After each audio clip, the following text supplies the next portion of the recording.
Hello everyone, I welcome you all to my channel Meg Junction, and today the topic of discussion is water disinfection methods. Okay, so I would like to tell you that I haven't written each and every point on the pages, so I will tell some points orally. So I request you all to watch the video till end without skipping, and if you haven't subscribed to my channel yet, please subscribe to it and hit the bell icon to get the notification of the latest video I upload. So let us start. So disinfection is an important step to ensure safety of water. They are added to destroy microorganisms that can cause disease to humans. The surface water treatment rule requires public water systems to disinfect the water obtained from surface water supply. So basically there are two methods of water disinfection, namely they are primary and secondary. So primary disinfection method achieves desired level of killing of microorganisms or at least inactivate them, whereas secondary disinfection maintains a disinfectant residual in a finished water that prevents the regrowth of microorganisms. So first method is ozonation. This is the primary disinfection method. Ozone kills the bacteria and certain other pathogens. It is a powerful oxidizing and disinfecting agent which is formed by passing dry air through a system of high voltage electrodes. So it has five major elements of ozonations. Number one, air preparation or oxygen feed.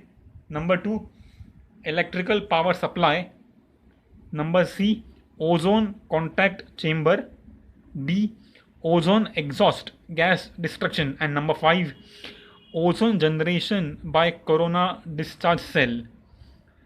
Also, I wanted to tell you that this method of ozonation is not effective against large cysts, inorganic chemicals and heavy metals. Okay, the conditions of the operation are: it requires shorter contact time and dosage than chlorine. It is unstable and must be generated on site. So next one is the ultraviolet treatment. So again, it effectively destroys virus and bacteria. It doesn't produce toxic chemicals or residuals. It requires shortest contact time, but it is only used for ground water systems and not suitable against soluble organic matter and turbidity.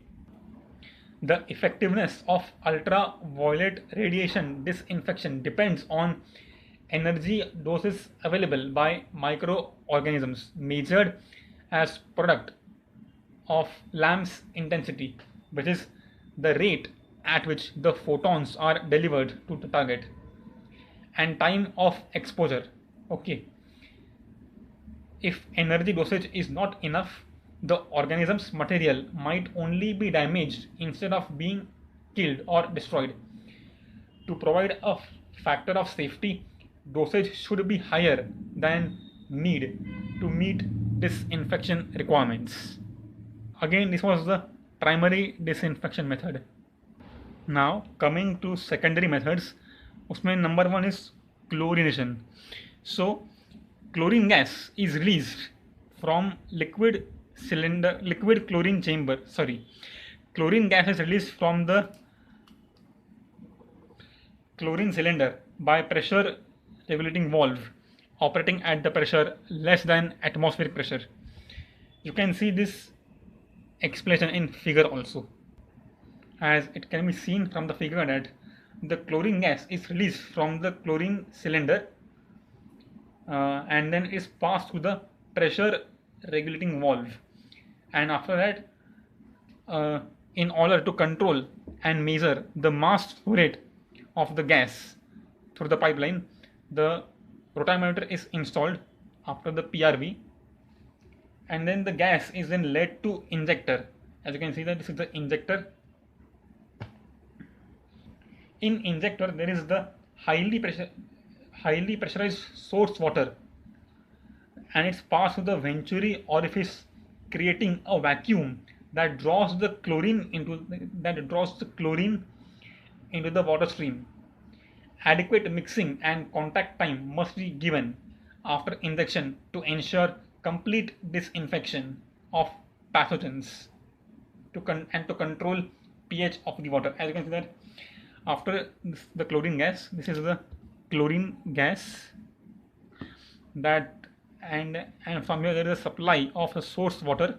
So the source water will mix with the chlorine gas after being passed through the pressure regulating valve and rotameter, which will ensure the correct mass flow rate. So it will mix with the source water at inlet, and at outlet you will get the chlorinated water, and it will be completely disinfected.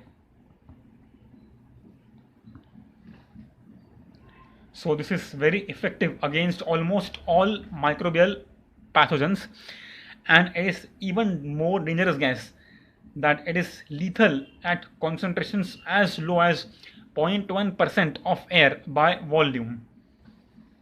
And it is the secondary method of disinfection. And now last method of disinfection is pasteurization. So it is now a primary method to disinfect the water. In this method, water contaminated with microorganisms need not to be boiled to kill them and make it safe to drink. It only needs to be brought or cooled to a certain temperature that is sufficient to kill all disease causing microorganisms. It needs to be heated to a temperature that is sufficient to kill all disease causing microorganisms. Such disinfection at certain temperature is known as pasteurization. Now, most waterborne bacteria like protozoa are sensitive. Most waterborne bacteria and protozoas are sensitive to inactivation at 72 degrees centigrade or 162 degrees Fahrenheit, which is much less than boiling point of water. That is 100 degrees centigrade. That is 212 degrees Fahrenheit. Now, here are some microbes and their rapid killing temperatures. So, if there are worms and protozoas in the water, the water temperature need to be brought to 55 degree to rapidly kill these microbes. If there is bacteria, then it is 60 degree, and if there is hepatitis A virus, then it has to be 65 degrees centigrade.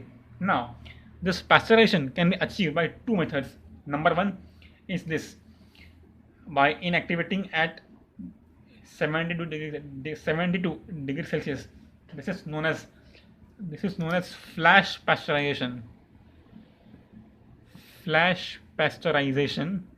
And other one is lower temperature pasteurization, where the temperature of water is brought below 72 degrees centigrade. In low temperature pasteurization, the temperature is brought below 72 degrees centigrade. So there's another method also called as distillation. I hope which you have learned in your lower standards, and I hope you know it very well. So that's all in this video.